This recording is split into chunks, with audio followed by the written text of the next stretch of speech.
Hello students. तो आज हम जो डेटा स्ट्रक्चर का लैब करने वाले हैं वो है आपका 1D एरे। 1D एरे पे आप सर्चिंग का प्रोसेस कैसे करेंगे और डेटा इंसर्ट कैसे करेंगे, सी प्रोग्राम में हम देखेंगे। तो सबसे पहले थोड़ा सा कंसेप्ट समझ लेते हैं कि सर्चिंग और इंसर्टिंग कैसे करते हैं एरे पे।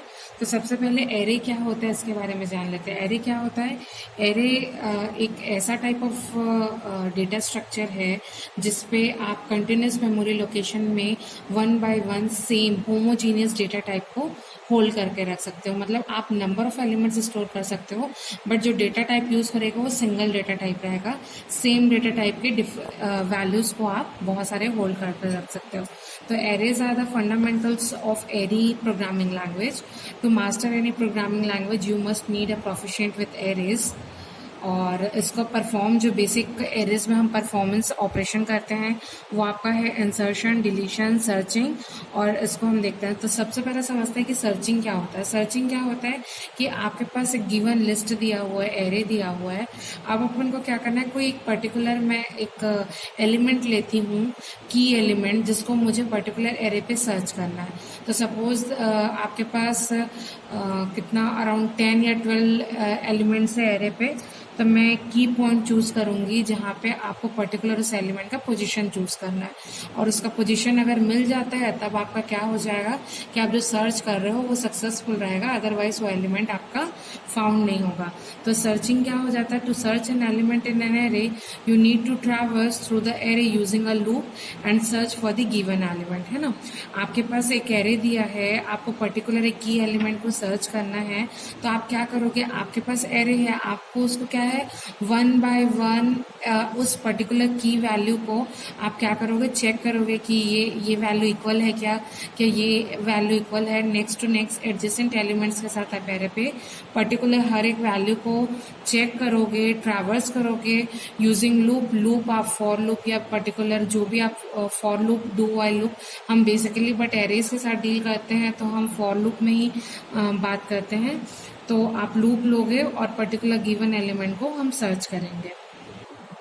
तो हम सबसे पहले देखते हैं इसका प्रोग्रामिंग कोड क्या है, फिर उसके बाद हम इसको कंपाइल करके रन करेंगे। सबसे पहले आपका दिया हुआ है #include studio.h, दैट इज़ जो हेडर फाइल जिसके अंदर आपकी pre defined functions already present रहते हैं। तो हमको हर एक लाइन को डिस्क्रिप्शन देने का मतलब नहीं रहता। तो हम एक बार क्या अपने स्टैंडर्ड लाइब्रेरी फंक्शंस को ऊपर हेडर फाइल्स में इंक्लूड कर देते हैं। तो कंपाइलर इसके थ्रू आपके जितने भी कोड हैं उसको क्या लिंक करता है और कंपाइल करके रन करता है। तो ये आपके हेडर फाइल है। उसके बाद हमने नेक्स्ट जो है वो हमने एक फंक्शन लिया है, वो इंटीजर टाइप का है। फंक्शन आपका नाम है फाइंड एलिमेंट। मतलब आप जो की एलिमेंट को सर्च कर रहे हो उस एलिमेंट को फाइंड करने के लिए हमने यहाँ पे लिया है फंक्शन। फंक्शन का नाम है फाइंड एलिमेंट। उसमें हमने लिया है एरे का साइज। यहाँ एरे आपका इंटीजर टाइप का है, ये एरे आपका इंटीजर टाइप का है। एरे का साइज, फिर इंट साइज, क्योंकि आपको इनपुट देना है।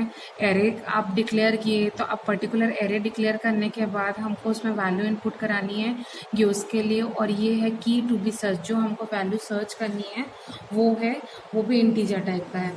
तो आप यहाँ पे हमने क्या किया है, एक फंक्शन डिफाइन किया है।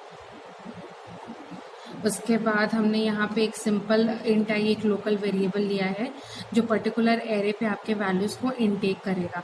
ओके, ये साइज है। सपोज आपने यहाँ पे एरे की कोई फिक्स साइज नहीं दी है, आप यहाँ पे 10 करोगे तो आपका वो साइज क्या हो जाएगा, 10 रिप्रेजेंट करेगा।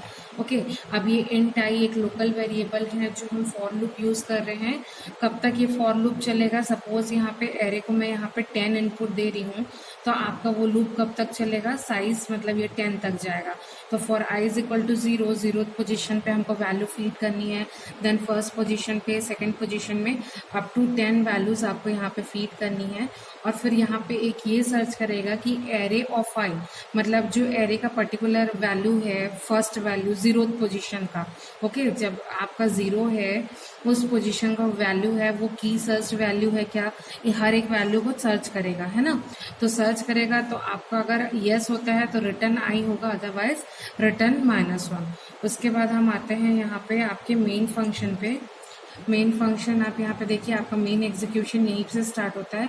यहाँ पे हमने क्या किया कि जो फंक्शन लिया है जिस पे आपका सर्चिंग प्रोसेस हो रहा है उसका ही डिस्क्रिप्शन यहाँ पे दे दिया है। अब हम मेन फंक्शन में सिर्फ इस फंक्शन को कॉल करेंगे, that is find element. Okay, ये मेन फंक्शन है। मेन फंक्शन में हमने लिया है एरे। अब यहाँ पे देखिए एरे का मैं क्या है ये क्या रन टाइम, अभी मैंने क्या किया यहाँ रन टाइम पे इस पे वैल्यूज डाल दी है। ओके, अगर यहाँ पे मैं कोई एक फिक्स साइज रखती 10 तो हमको क्या कीबोर्ड से उसको इनटेक करना रहता।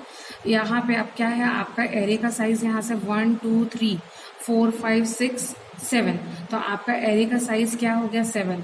अब वो क्या बोल रहा है, int size equal to size of array, मतलब साइज ऑफ एरे आपका क्या है यहाँ से पता चल जाएगा, वो उसको एड्रेस कर रहा है।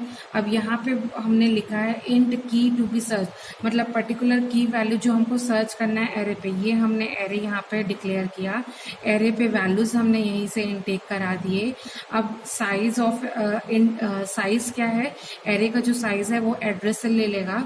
अब हमको जो वैल्यू सर्च करनी है वो है आपका 67। ओके, अब यहाँ से क्या कर रहे हैं, फंक्शन को कॉल कर रहे हैं।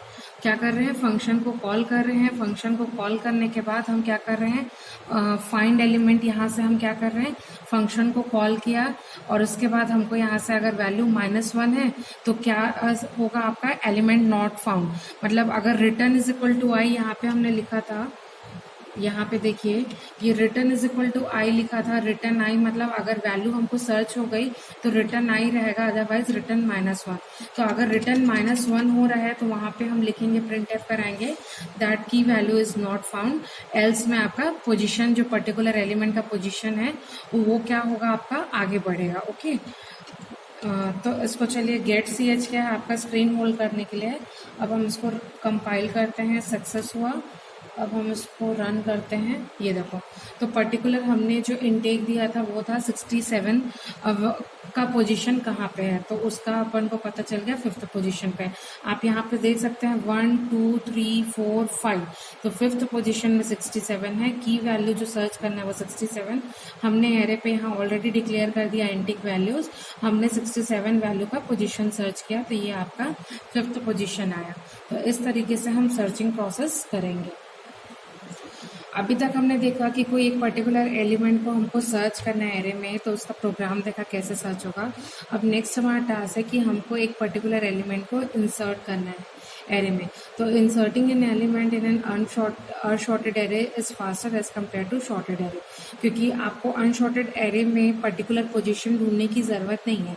और शॉर्टेड एरे में क्या है, अगर आप कोई भी वैल्यू को इंसर्ट करना चाहते हो तो पहले उसका एग्जैक्ट प्लेस कहाँ पे आएगा, कहाँ पे वो होल्ड होगा, उसको हमको ध्यान रखना है। ओके, तो हम देखते हैं कि इसके लिए क्या करेंगे। सपोज मेरे को एक एरे दिया है, ओके ये हमारा एरे है, उसमें मैंने वैल्यूज यहाँ पे लिखी है। अब मेरे को इंसर्ट करना है पर्टिकुलर इस वैल्यू को 5th पोजीशन पे, ठीक है। 5th पोजीशन पे ऐड करना है तो मैं क्या करूंगी, इनिशियली आपका एरे क्या था, इस तरीके से था। अब 5th पोजीशन में मैंने 50 को ऐड कर दिया तो आपका एरे क्या है, एलोंगेट हो गया एक पोजीशन के साथ। उसके बाद हम देखते हैं अप्रोच क्या क्या है। First, get the element to be inserted, है ना, जो भी हमको एलिमेंट है उसको इंसर्ट करना है। फिर उसके बाद then get the position at which this element to be inserted, मतलब आपको पर्टिकुलर पोजीशन, किस पोजीशन पे उस एलिमेंट को पर्टिकुलर को इंसर्ट करना है उसको हमने दिया है position POS. Then shift the array element from this position to one position forward and do this for all other elements snack to position. अब क्या है, आपके पास एरे 10 एलिमेंट्स आपके प्रेजेंट है, उसके बाद अब आपको एरे इंसर्ट कर दिए पर्टिकुलर एलिमेंट को। अब ऑब्वियसली आप किसी पर्टिकुलर पोजीशन पे वैल्यू ऐड किए तो उसके एडजेसेंट्स में जितने एलिमेंट्स हैं वो एक एक पोजीशन क्या होंगे, राइट की तरफ शिफ्ट होंगे, तो वो शिफ्ट हो जाएंगे। फिर हम उस पर्टिकुलर एलिमेंट को एग्जैक्ट पोजीशन पे इंसर्ट कर देंगे। ओके, तो इसका हम प्रोग्राम देखते हैं कैसे करते हैं। यहाँ पे फिर अगेन हमारे पास लाइब्रेरी फंक्शन है, standard library function, STDIO, standard input and output library function. उसके बाद अगेन हमने सर्च के लिए फाइंड एलिमेंट का फंक्शन बनाया था। यहाँ पे हमको डेटा इंसर्ट करना है, तो हमने एक फंक्शन का नाम इंटीजर टाइप का है और इस फंक्शन का नाम है इंसर्ट एलिमेंट। यहाँ पे इंट आपका क्या है, आपका डेटा टाइप एरे, और इंट एलिमेंट्स, आप कितने एलिमेंट्स इंसर्ट कर रहे हैं, और वो आपका key to be inserted, that is particular element that to be inserted, और ये आपका एरे का साइज है। ओके, तो सबसे पहले आप चेक करते हैं कि आपके पास एरे सपोज 10, ओके, साइज है आपके एरे का 10। तो सबसे पहले एक चीज चेक करेगा कि उसमें स्पेस है या नहीं है। सपोज आपके पास एरे का साइज 10 है, उसमें 5 एलिमेंट्स आपके इंसर्ट हैं, 5 का स्पेस आपका खाली है।